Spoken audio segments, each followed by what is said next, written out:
Sermones escogidos.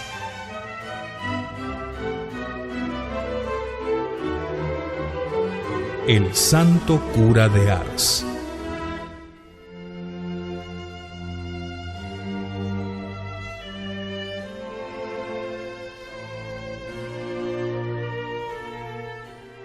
Yo no soy como los demás. San Lucas 18:2. Tal es también la manera de hablar de los ricos, que miran a los pobres como si fuesen de una naturaleza distinta de la suya y los tratan conforme a esta manera de pensar. En una palabra, hijos míos, esta es la manera de hablar de casi todo el mundo. Son contados hasta entre la gente de la más baja condición los que no estén manchados con este maldito pecado, que no formen siempre buena opinión de sí mismos, que no se coloquen en todo momento por encima de sus iguales y no lleven su detestable orgullo hasta afirmarse en la creencia de que son ellos mejores que muchos otros. De todo lo cual deduzco que el orgullo es la fuente de todos los vicios y la causa de todos los males que acontecen y acontecerán hasta el fin de los siglos. Llevamos hasta tal punto nuestra ceguera que muchas veces nos gloriamos de aquello que debería llenarnos de confusión. Unos se muestran orgullosos porque creen tener mucho talento, otros porque poseen algunos palmos de tierra o algún dinero. Mas todos estos lo que debieran hacer es temblar ante la temible cuenta que Dios les pedirá algún día. Oh hijos míos, cuántos hay que necesitan hacer esta oración que San Agustín dirigía a Dios nuestro Señor. Dios mío, haced que conozca lo que soy y nada más necesito para llenarme de confusión y de desprecio. Voy pues ahora a mostraros, primero, hasta qué punto el orgullo nos ciega y nos hace odiosos a los ojos de Dios y de los hombres. En segundo lugar, de cuántas maneras lo cometemos. Y finalmente, lo que debemos practicar para corregirnos.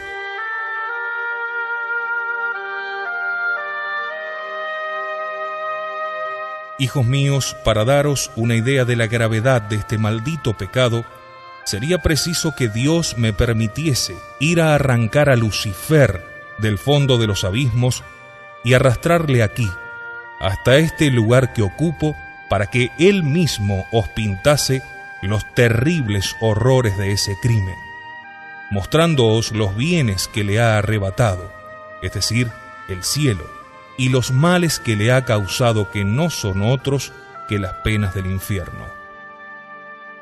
Ay, hijos míos, por un pecado que tal vez durará un solo momento, un castigo que durará toda una eternidad. Y lo más terrible de ese pecado es que cuanto más domina al hombre, menos culpable se cree éste del mismo. En efecto, jamás el orgulloso querrá convencerse de que lo es, ni jamás reconocerá que no anda bien. Todo cuanto hace, todo cuanto habla está bien hecho y bien dicho. ¿Queréis haceros cargo, hijos míos, de la gravedad de este pecado? Mirad lo que ha hecho Dios para expiarlo. ¿Por qué causa quiso nacer de padres pobres, vivir en la oscuridad, aparecer en el mundo no ya en medio de gente de mediana condición, sino como una persona de la más ínfima categoría? Pues porque veía que ese pecado había de tal manera ultrajado a su padre que solamente él podía expiarlo rebajándose al estado más humillante y más despreciable, cual es el de la pobreza, pues no hay como no poseer nada para ser despreciado de unos y rechazado de otros. Mirad cuán grandes sean los males que ese pecado ocasionó. Sin este pecado del orgullo no habría infierno.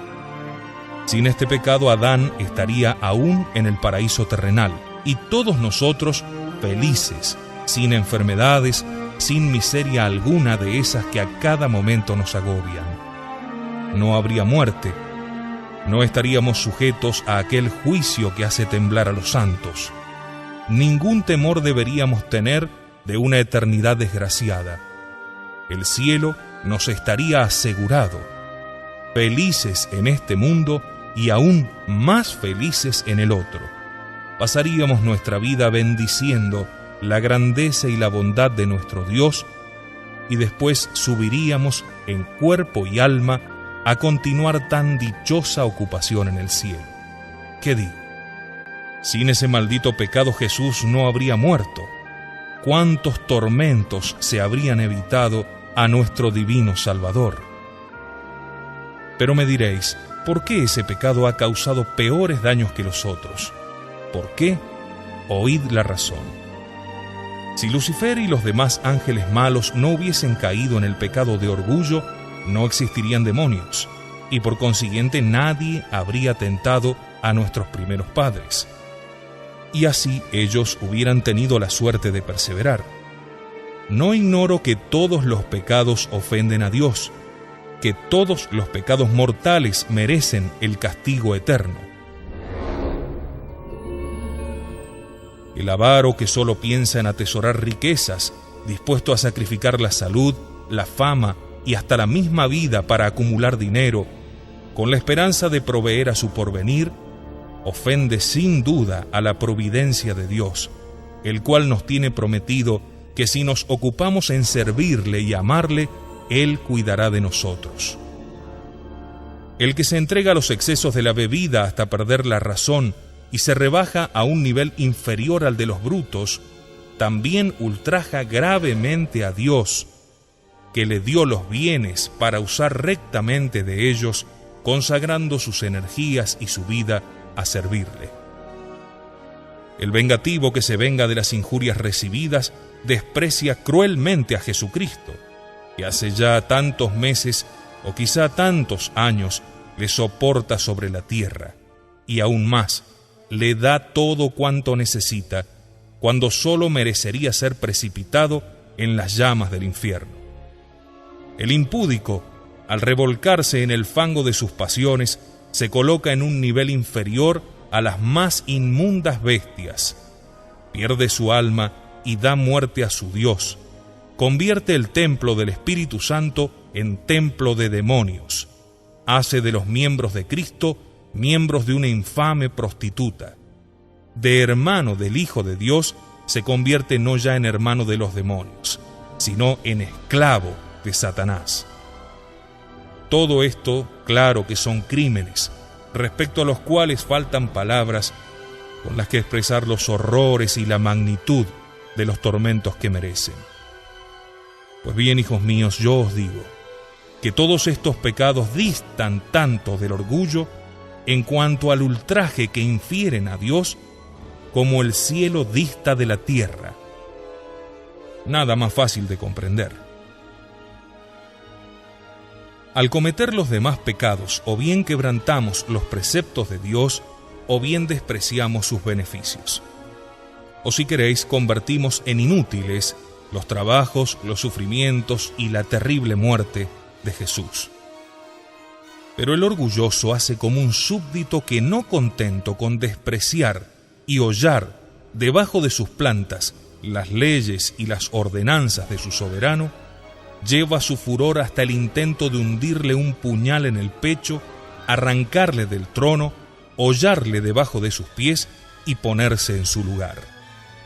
¿Puede concebirse mayor atrocidad?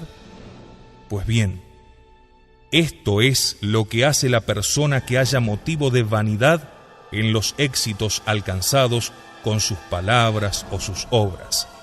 Oh Dios mío, cuán grande es el número de estos infelices. Oíd, hijos míos, lo que nos dice el Espíritu Santo hablando del orgulloso. Será aborrecido de Dios y de los hombres, pues el Señor detesta al orgulloso y al soberbio.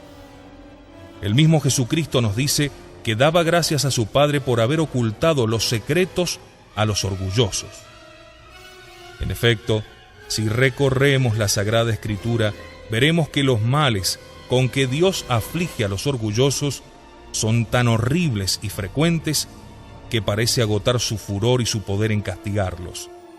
Así como podemos observar también el especial placer con que Dios se complace en humillar a los soberbios a medida que ellos procuran elevarse. Acontece igualmente muchas veces ver al orgulloso caído en algún vergonzoso vicio que le llena de deshonra a los ojos del mundo.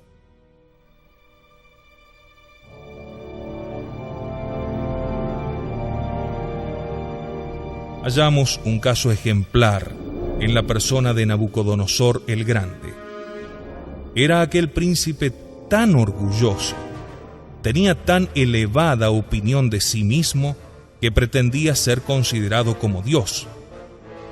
Cuando más henchido estaba con su grandeza y poderío, de repente oyó una voz de lo alto diciéndole que el Señor estaba cansado de su orgullo y que para darle a conocer que hay un Dios, Señor y dueño de los reinos terrenos, le sería quitado su reino y entregado a otro, que sería arrojado de la compañía de los hombres para ir a habitar junto a las bestias feroces, donde comería hierbas y raíces, cual una bestia de carga. Al momento Dios le trastornó de tal manera el cerebro que se imaginó ser una bestia, huyó a la selva y allí llegó a conocer su pequeñez. Ved los castigos que Dios envió a Coré, Datán, Abirón y a 200 judíos notables. Estos, llenos de orgullo, dijeron a Moisés y a Aarón: ¿y por qué no hemos de tener también nosotros el honor de ofrecer al Señor el incienso, tal cual lo hacéis vosotros? El Señor mandó a Moisés y a Aarón que todos se retirasen de ellos y de sus cosas, pues quería castigarlos. Apenas estuvieron separados, abrióse la tierra debajo de sus pies y se hundieron vivos en el infierno.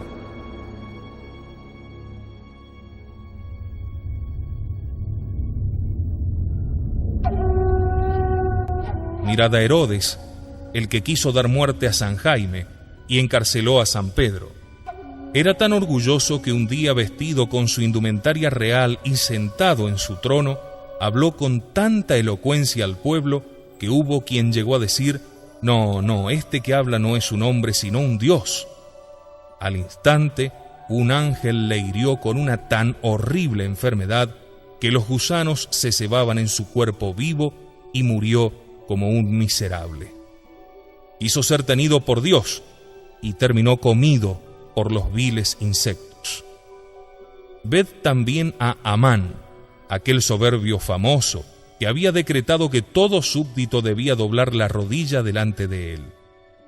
Irritado y enfurecido porque Mardoqueo menospreciaba sus órdenes, hizo levantar una horca para darle muerte, pero Dios, que aborrece a los orgullosos, permitió que aquella misma horca sirviese para Amán.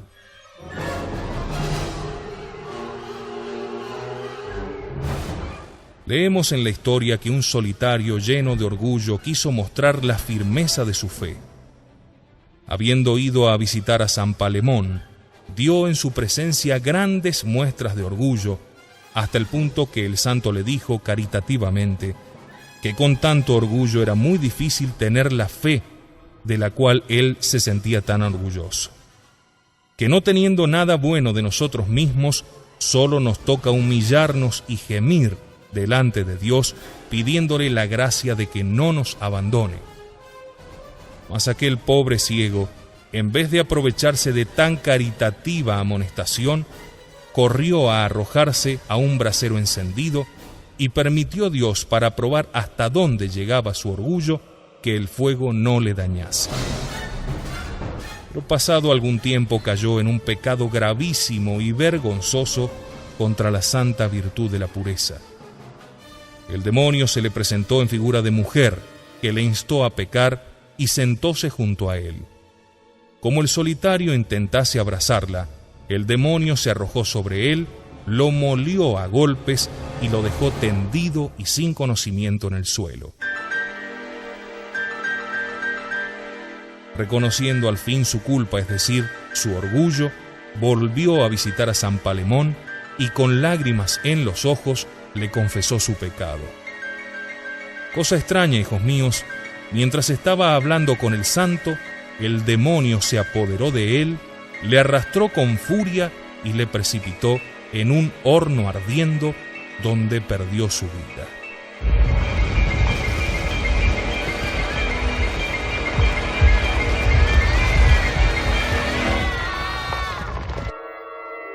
En todas partes y en todos tiempos hallamos ejemplos de cómo Dios se complace en confundir a los soberbios. Y no solamente el orgulloso es aborrecible a los ojos de Dios, sino que también resulta insoportable a los ojos de los hombres. ¿Por qué causa?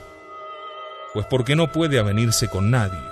Unas veces quiere elevarse por encima de los que son iguales, otras quiere igualarse con los que están por encima de él, de manera que nunca puede estar en paz con nadie. Así es que los orgullosos están siempre en controversia con alguien, por lo cual todo el mundo los desprecia, huye de ellos y en realidad los odia. No hay pecado, hijos míos, que produzca un cambio tan radical en el que lo comete como el orgullo.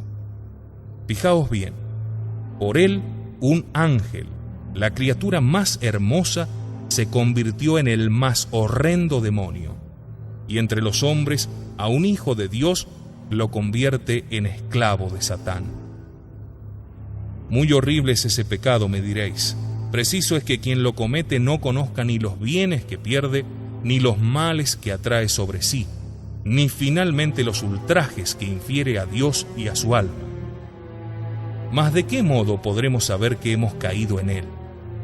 ¿Cómo, amigo mío? ¿Quieres saberlo? Escucha bien.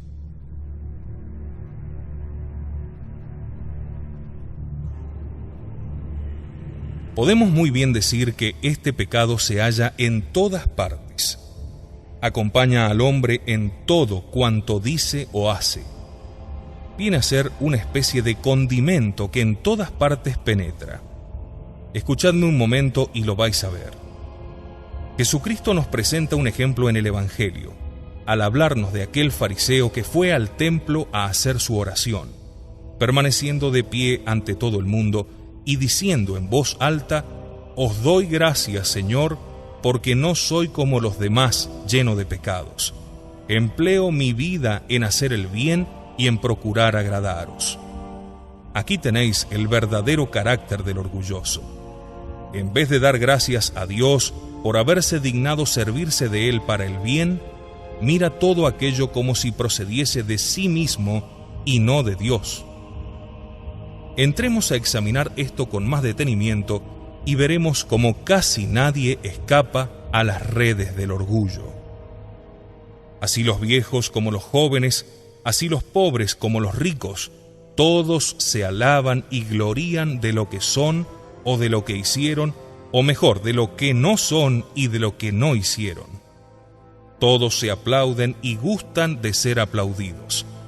Todos corren de una parte a otra, mendigando las alabanzas de los hombres, y cada uno trabaja por atraerse a los demás a su propio partido. Así pasa la vida la mayor parte de la gente. La puerta por la cual el orgullo entra más copiosamente son las riquezas.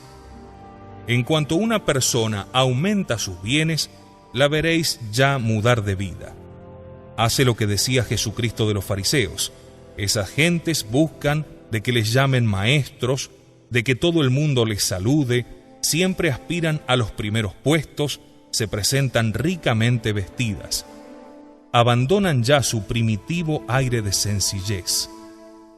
Si los saludáis, ni se dignarán quitarse el sombrero, apenas se inclinarán un poco la cabeza. Caminan con la cabeza erguida, ponen especial cuidado en escoger las más bellas palabras, cuyo significado muchas veces ni siquiera conocen, pero se complacen en repetirlas en cuanto tienen oportunidad. Aquí hallaréis a un hombre que os llenará la cabeza, dándoos cuenta de las herencias que le han tocado para hacer ostentación de la importancia de su fortuna. Toda su preocupación está en que le alaben y le tengan en mucho. ¿Se ha visto coronada por el éxito alguna empresa suya? Bueno, le falta tiempo para darlo a conocer a fin de hacer ostentación de su saber. ¿Ha dicho algo digno de aplauso? No cesa ya de repetirlo a cuantos le quieren escuchar hasta fastidiarlos y dar pie a que se burlen de su fatuidad. ¿Ha realizado por ventura algún viaje? Bueno, preparaos pues a oír 100 veces sus narraciones hinchadas y exageradas, hablando de lo que vio y de lo que no vio, con tanta desaprensión que llega a inspirar lástima en los que le escuchan. Los pobres orgullosos piensan que de esta manera lograrán ser tenidos por personas de talento, mas lo que ocurre es que en la intimidad todo el mundo los desprecia. Ante las bravatas de cierta gente, una persona seria no sabe abstenerse de formular para sus adentros este o parecido juicio. He aquí un soberbio. El pobre piensa ser creído en todo cuanto afirma. Ved a un artesano contemplando la obra de otro. Hallará en ella 1000 defectos y dirá: ¿qué le vamos a hacer? Su capacidad no da para más. Pero como el orgulloso no rebaja nunca a los demás sin elevarse a sí mismo, entonces a renglón seguido os hablará de tal o cual obra por él realizada, diciéndoos que ha llamado la atención de los inteligentes, que se ha hablado mucho de ella, etc. El orgulloso, al toparse con varias personas reunidas, generalmente cree que hablan de él, ya bien, ya mal. ¿Se trata de una joven agraciada, o que por lo menos se cree tal? La veréis andar con un aire de afectación, con una vanidad cual de princesa. Está bien provista de vestidos y adornos, pues con el mayor disimulo dejará muchas veces su ropero abierto para que se enteren de ello los que frecuentan su casa. ¿Quién se enorgullece de su hogar y de sus bestias? ¿Quién de saber confesarse bien? ¿Quién de saber rezar bien? ¿O de presentarse con mayor modestia en el templo? Una madre se enorgullecerá de sus hijos, un labrador de tener las tierras mejor cultivadas que otros, a quienes critica y se envanecerá de su saber. Un joven petimetre lleva con ostentación una gran cadena en el chaleco, pero si se le pregunta qué hora es, no puede decirlo, porque no tiene reloj. Otro que sí lo lleva a cada momento habla de que se ha hecho tarde o que es muy temprano, para tener ocasión de lucirlo ante los demás. Si es un jugador, tomará en su mano todo lo que tiene o hasta lo que pidió prestado para dar a entender que no le importa perder unos pesos. ¿Y cuántos hay que para asistir a una velada de placer tienen que pedir prestado no solo el dinero, sino hasta el mismo vestido? Es una persona que entra por primera vez en relaciones con una familia donde no era conocida. Enseguida la oiréis dar grandes explicaciones acerca de su abolengo, sus bienes, su talento y todo cuanto pueda contribuir a que formen de ella un concepto elevado. Sí, hijos míos, nada más ridículo, nada más tonto que estar siempre dispuesto a hablar de lo que se ha hecho o de lo que se ha dicho. Oíd a un padre de familia, cuando sus hijos se hallan en estado de poder contraer matrimonio. En cuanto se le ofrece ocasión, habla de esta manera para que todo el mundo le oiga. Tengo prestados tantos miles de pesos, mis tierras rinden tanto, mas pedidle un solo peso para los pobres y os contestará que nada tiene. Un sastre o una modista habrán acertado en la confección de un traje o un vestido. Si se ofrece la ocasión de ver pasar a la persona que lo lleva y alguien alaba el vestido y quiere saber su autor, pronto responden: mirad bien, es obra mía. ¿Por qué hablan? Pues para dar a conocer su habilidad. Pero si no hubiesen acertado y los comentarios fuesen desfavorables, se guardarían muy bien de abrir la boca por temor a quedar humillados. Y no hablemos de las mujeres, en lo que concierne a las cosas del hogar. Mas he de advertiros que este pecado debe ser aún más temido entre las personas que parecen profesar una gran piedad. Veamos un ejemplo. Este maldito pecado del orgullo se desliza hasta entre los que ejercen las más bajas funciones. Así, un trabajador de la tierra, un podador, por ejemplo, si le ocurre practicar su oficio en lugares donde acude mucha gente, veréis que pone en su obra todos sus 5 sentidos, a fin, dirá él, de que los que pasen por aquí no puedan decir que no sé hacer mi tarea. Este pecado se mezcla también con el crimen o con la virtud. ¿Cuántos son los que se glorían de haber hecho el mal? Escuchad la conversación de algunos bebedores. Ah, dirá uno, el otro día me topé con fulano. Apostamos a ver quién bebería más sin llegar a embriagarse, y le gané. Es también orgullo desear riquezas que no se tienen o envidiarlas de los demás por ser los ricos respetados en el mundo. Hallaréis algunos que, según su manera de hablar, son humildes en extremo y llegan hasta a despreciar su persona, como si públicamente quisiesen confesar su pequeñez. Pero decidles algo que los humille de verdad. A la primera palabra les veréis erguirse y plantaros cara, y hasta llegarán al extremo de desacreditaros y volver contra vuestra reputación, por este pretendido agravio que le habéis inferido. Mientras se los alaba y lisonjea, ellos son muy humildes. Otras veces sucede que cuando delante de nosotros se habla con encomio de otra persona, nos sentimos molestados, cual si aquello nos humillara. Ponemos mala cara o bien decimos, es como los demás. Fue ella quien hizo esto o lo demás allá. No posee aquella bella cualidad que le atribuís. Se ve que no la conocéis. He dicho que el orgullo se mete hasta en nuestras obras buenas. Son muchos los que no darían limosna ni favorecerían al prójimo si no fuese porque mediante ello son tenidos por personas caritativas y de buenos sentimientos. Si ocurre tener que dar limosna delante de los demás, darán mayor cantidad que cuando están a solas. Si desean hacer público el bien que han practicado o los servicios que a los demás han prestado, comenzarán hablando de esta manera. Fulano es muy desgraciado, apenas puede vivir. El otro día vino a manifestarme su miseria y le di tal cosa. El orgulloso nunca quiere ser reprendido, en todo le asiste derecho, todo cuanto dice está bien dicho, y todo cuanto hace está bien hecho.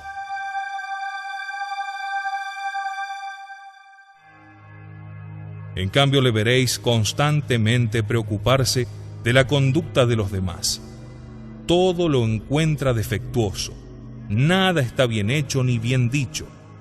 Una acción realizada con las mejores intenciones del mundo, su lengua viperina la convierte en cosa mala. ¿Cuántos hay también que mienten o inventan por causa del orgullo? Si les ocurre narrar sus dichos o sus hechos, ponen mucho más de lo que hay en realidad. En cambio, otros mienten por temor de la humillación.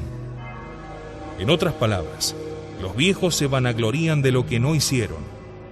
Si hemos de dar oídos a sus palabras, diremos que fueron los más valerosos conquistadores de la tierra. Parece como si hubiesen recorrido el universo entero, y los jóvenes alábanse de lo que no harán nunca. Todos mendigan, todos corren detrás de una bocanada de humo que ellos llaman honor. Tal es el mundo de hoy, hijos míos. Explorad vuestra conciencia, poned la mano sobre el corazón y forzosamente tendréis que reconocer la verdad de lo que os digo.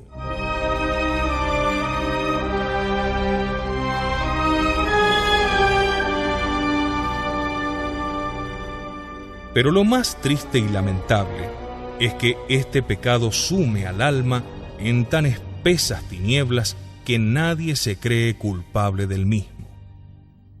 Nos damos perfecta cuenta de las vanas alabanzas de los demás. Conocemos muy bien cuándo se atribuyen elogios que jamás se merecieron. mas nosotros creemos ser siempre merecedores de los que se nos tributan. Y yo os digo, hijos míos, que quien busca la estimación de los hombres está ciego. ¿Por qué? Ante todo, no diré que pierda todo el mérito de cuanto hace, que todas sus limosnas, sus oraciones, sus penitencias no sean más que motivo de condenación. Él creerá haber hecho algo bueno, y todo estará estropeado por el orgullo. Pero os digo yo que es un ciego. Para merecer la estimación de Dios y de los hombres, lo más seguro es huir de los honores en vez de procurarlos. No hay más que persuadirse de que nada somos, nada merecemos, y estemos ciertos de que entonces lo tendremos todo. En todo tiempo se ha visto que cuanto más una persona quiere ensalzarse, tanto más permite Dios su humillación. Y cuanto más empeño pone en esconderse, mayor es el brillo que Dios concede a su fama. Mirad, no tenéis más que poner la mano y los ojos sobre la verdad para reconocerla. Una persona, es decir, un orgulloso, corre a mendigar las alabanzas de los hombres. Y veréis que apenas si es conocido en una parroquia. Pero aquel que hace cuanto puede para ocultarse, que se desprecia a sí mismo y se tiene en nada, hallaréis que en 20 o 50 leguas a la redonda son elogiadas y conocidas sus buenas cualidades. En una palabra, su fama se esparce por las 4 partes del mundo. Mientras más se oculta, más es conocido. Mientras que cuanto más el otro quiere hacerse visible, más profundamente se hunde en las tinieblas, lo cual hace que nadie le conozca y él mucho menos que los demás. Si el fariseo, según habéis visto, es el verdadero retrato del orgulloso, el publicano es una imagen visible del corazón sinceramente penetrado de su pequeñez, de su nada, de su escaso mérito y de su gran confianza en Dios. Jesús nos lo presenta como un modelo cumplido, al cual podemos tomar seguramente como guía. Nos dice San Lucas que el publicano echa en olvido todo el bien que ha podido hacer durante su vida, para ocuparse solamente de su indignidad y de su miseria espiritual. No se atreve a comparecer delante de un Dios tan santo. Lejos de imitar al fariseo que se situó en un lugar donde podía ser visto por todo el mundo y así recibir sus alabanzas, el pobre publicano apenas se atreve a entrar en el templo, corre a ocultarse en un rincón, se considera como si estuviese solo ante su juez, la faz en tierra, el corazón quebrantado de dolor y los ojos bañados en lágrimas. Tanta es su confusión al considerar sus pecados y la santidad de Dios, delante del cual se considera tan indigno de comparecer, que ni se atreve a mirar el altar. Con el corazón lleno de amargura exclama: Dios mío, dignaos tener piedad de mí, pues soy un gran pecador.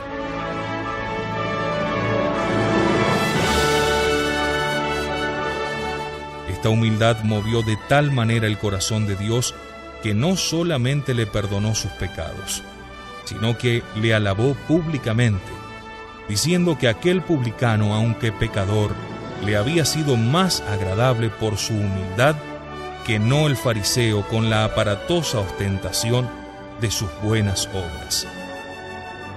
Pues os digo, afirma nuestro Señor, que aquel publicano regresó a su casa libre de pecado, mientras que el fariseo regresó más culpable que antes de entrar en el templo. De donde deduzco que quien se exalta será humillado y quien se humilla será exaltado. Hasta aquí hemos visto, hijos míos, en qué consiste el orgullo, cuán horrible es este vicio, cuánto ofende a Dios y cuán duramente lo castiga el Señor. Vamos a ver ahora lo que sea su virtud contraria, a saber, la humildad.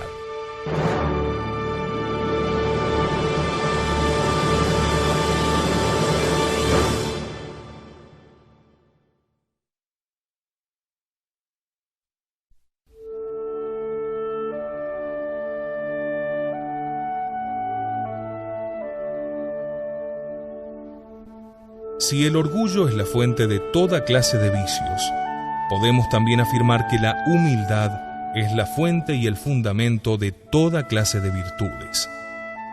Es la puerta por la cual pasan las gracias que Dios nos otorga. Ella es la que sazona todos nuestros actos, comunicándoles tanto valor y haciendo que resulten tan agradables a Dios. Finalmente, ella nos constituye dueños del corazón de Dios hasta hacer de Él, por decirlo así, nuestro servidor. Pues nunca ha podido Dios resistir a un corazón humilde. Pero me diréis, ¿en qué consiste esa humildad que tantas gracias nos merece? Helo aquí, amigo mío, escúchame. Has podido conocer ya si realmente estabas dominado por el orgullo, y ahora vas a ver si tienes la dicha de poseer esta tan rara como hermosa virtud. Si la posees en toda su integridad, tienes segura la gloria del cielo. Nos dice San Bernardo que la humildad es una virtud que nos hace conocer a nosotros mismos y nos inclina a concebir un constante desprecio de cuanto procede de nuestra persona. La humildad es una antorcha que presenta a la luz del día nuestras imperfecciones. No consiste, pues, en palabras ni en obras, sino en el conocimiento de sí mismo, gracias al cual descubrimos en nuestro ser un cúmulo de defectos que el orgullo nos ocultara hasta el presente. Y digo que esta virtud nos es absolutamente necesaria para ir al cielo. Oíd, si no, lo que nos dice Jesucristo en el Evangelio: si no os volvéis como niños, no entraréis en el reino de los cielos. En verdad os digo que si no os convertís, si no apartáis esos sentimientos de orgullo y de ambición tan naturales al hombre, nunca llegaréis al cielo. La humildad todo lo alcanza, nos dice el sabio. ¿Queréis alcanzar el perdón de los pecados? Presentaos ante vuestro Dios en la persona de sus ministros, y allí, llenos de confusión, considerándoos indignos de obtener el perdón que imploráis, podéis tener la seguridad de alcanzar misericordia. Sois tentados, corred a humillaros, reconociendo que por vuestra parte no podéis hacer más que perderos, y tened por cierto que os veréis libres de cualquier tentación. Hermosa virtud, cuán agradables son a Dios las almas que te poseen. El mismo Jesucristo no pudo darnos más hermosa idea de sus méritos que manifestándonos que había querido tomar la forma de esclavo, la más vil condición a la que puede llegar un hombre. ¿Qué es lo que tan agradable hizo a la Santísima Virgen ante los ojos de Dios, sino la humildad y el desprecio de sí misma? Leemos en la historia que San Antonio tuvo una visión en la que Dios le presentó el mundo cubierto con una red cuyos 4 extremos estaban sostenidos por demonios. Exclamó el santo: ¿quién podrá escapar de esta red? El Señor le dijo a Antonio: basta con tener humildad. Es decir, si reconoces que de tu parte nada mereces, que de nada eres capaz con tu sola fuerza, entonces saldrás triunfante. Un amigo de San Agustín le preguntó cuál era la virtud que debía practicar para ser más agradable a Dios. El santo le contestó: te basta la sola humildad. En vano he trabajado en buscar la verdad. Para conocer el camino que más seguramente lleve a Dios, nunca he sabido hallar otro que la humildad. Escuchad lo que nos cuenta la historia.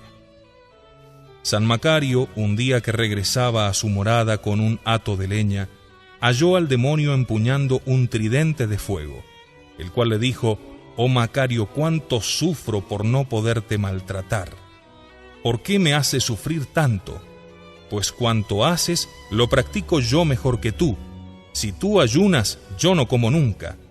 Si tú pasas las noches en vela, yo jamás duermo. Solamente me aventajas en una cosa y con ella me tienes vencido. ¿Sabéis, hijos míos, cuál era la cosa que tenía San Macario y el demonio no? Amados míos, la humildad. Hermosa virtud. Cuán dichoso y cuán capaz de grandes cosas es el mortal que te posee. En efecto, hijos míos, aunque tuvieseis todas las demás virtudes, si os faltase la humildad, nada tendríais. Abandonad toda vuestra fortuna a los pobres. Llorad los pecados durante toda vuestra vida. Someteos a todas las penitencias que vuestro cuerpo pueda soportar. Pasad los años de vuestra existencia en el desierto. Si no tenéis humildad, habréis de condenaros. Por esto, vemos que todos los santos pasaron su vida entera trabajando en adquirirla o conservarla. Cuanto más les colmaba Dios de favores, más profundamente se humillaban. Mirad a San Pablo, arrebatado hasta el tercer cielo, se tiene por gran pecador, como perseguidor de la Iglesia de Cristo, como un miserable bastardo indigno del lugar que ocupa. Mirad a San Agustín, mirad a San Martín, entraban en el templo temblando, tanta era la confusión que sentían al considerar su miseria espiritual. Estas deberían ser nuestras disposiciones para ser agradables a Dios. Vemos, hijos míos, que un árbol cuanto más cargado de fruto se halla, más inclina hacia el suelo sus ramas. Así también nosotros, cuanto mayor sea el número de nuestras buenas obras, más profundamente debemos humillarnos, reconociéndonos indignos de que Dios se sirva de un instrumento tan vil para hacer el bien. Sí, solamente por la humildad podemos reconocer dónde hay un buen cristiano. Mas me diréis, ¿de qué manera podremos distinguir si un cristiano es humilde? Nada más fácil, según ahora vais a ver. Ante todo os digo que una persona verdaderamente humilde nunca habla de sí misma, ni bien ni mal. Conténtase con humillarse delante de Dios que le conoce tal cual es. Sus ojos no atienden más que a su propia conducta y gime siempre por reconocerse culpable. Por otro lado, no deja de trabajar por hacerse cada vez más digno de Dios. Nunca le veréis emitir su juicio contra la conducta de los demás. Nunca deja de formar una buena opinión de todo el mundo. ¿Hay alguien a quien sepa despreciar? A nadie más que a sí mismo. Siempre echa a buena parte lo que hacen sus hermanos, pues está muy persuadido de que solo él es capaz de obrar el mal. De aquí viene que si habla de su prójimo es para elogiarlo. Si no puede decir de los demás cosa buena, se calla. Cuando le desprecian, piensa que en ello hacen los demás lo que deben, pues después de haber él despreciado a su Dios, bien merece ser despreciado de los hombres. Si le tributan elogios, se ruboriza y huye, lamentándose de ver que en el día del juicio final va a causar una gran decepción a los que le creían persona de bien, cuando en realidad está lleno de pecados. Siente tanto horror de las alabanzas cuanto los orgullosos aborrecen la humillación. Prefiere siempre para amigos a los que dan a conocer sus defectos. Si se le ofrece la ocasión de favorecer a alguien, escogerá siempre como objeto de sus atenciones a quien lo calumnió o le causó algún perjuicio. Los orgullosos buscan siempre la compañía de quienes los adulan y tienen en algo. Él, por el contrario, se apartará de la lisonja para ir en busca de los que parecen tener una opinión desfavorable. Sus delicias consisten en hallarse solo con Dios, mostrarle sus miserias y suplicarle que se apiade de él.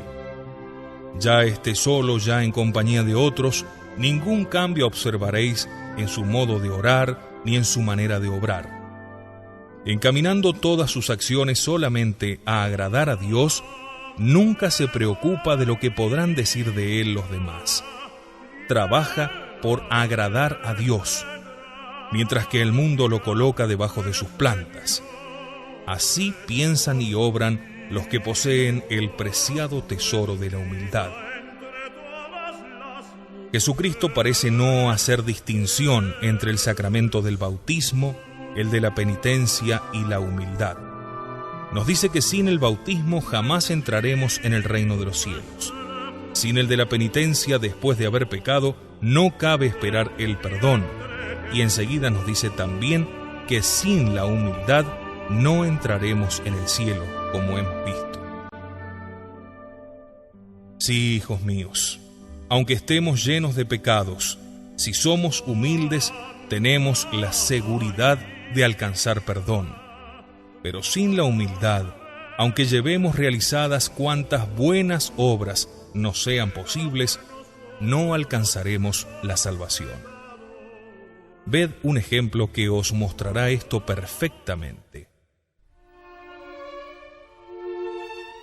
Leemos en el libro de los Reyes que el rey Acab era el más abominable de los soberanos que habían reinado hasta su tiempo.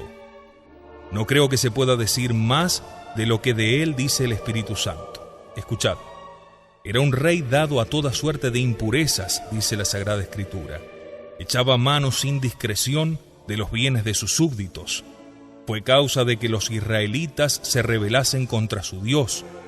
Parecía un hombre vendido y comprometido a realizar toda suerte de iniquidades. En una palabra, con sus crímenes dejó buenos a cuantos le habían precedido. Por todo lo cual, no pudiendo Dios soportar por más tiempo sus maldades, dispuesto a castigarle, llamó a su profeta Elías, ordenándole que se presentase ante este rey para darle a conocer cuál era el propósito divino. Dile, le dijo Dios a Elías, dile al rey que los perros comerán sus carnes y se abrevarán en su sangre. Descargaré sobre su cabeza toda mi cólera y toda mi venganza. Nada omitiré para castigarle, hasta el punto de hacer llegar el exceso de mi furor a los perros que se hayan alimentado de sus despojos. Fijaos aquí en 4 cosas, hijos míos. ¿Se ha visto jamás hombre malvado como aquel? ¿Se ha visto jamás una determinación tan clara de hacer perecer a un hombre ciertamente merecedor de tal castigo? ¿Se ha dado nunca orden tan precisa? Todo ello, dijo el Señor, tendrá efecto en este lugar. Finalmente, ¿se ha visto nunca en la historia un hombre condenado a un suplicio tan infame, cual el que debía sufrir Acab, esto es, hacer que su cuerpo y su sangre sirviesen de pasto a los perros?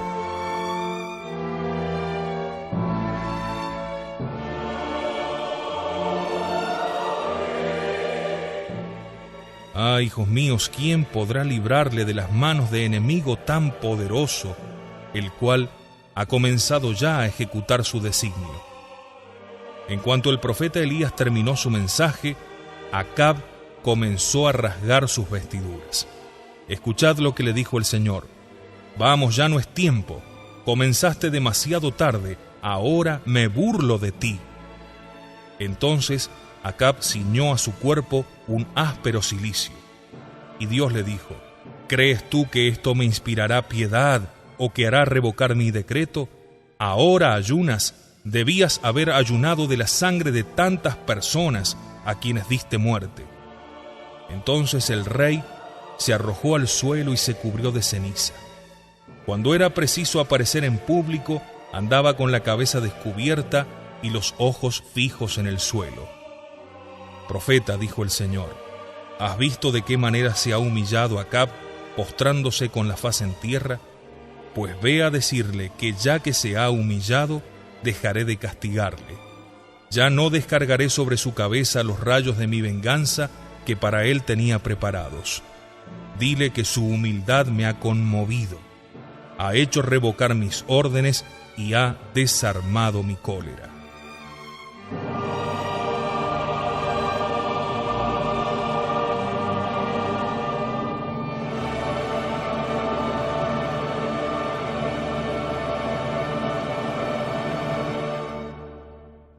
Pues bien, tenía razón al deciros que la humildad es la más hermosa, la más preciosa de todas las virtudes, que todo lo puede delante de Dios, que Dios no sabe denegar nada a su instancia. ¿Verdad que sí? Poseyendo la humildad tenemos también todas las demás virtudes, pero si nos falta, nada valen todas las demás. Terminemos, pues, hijos míos, diciendo que conoceremos si un cristiano es bueno por el desprecio que haga de sí mismo y de sus obras, y por la buena opinión que en todo momento le merezcan los hechos o los dichos del prójimo.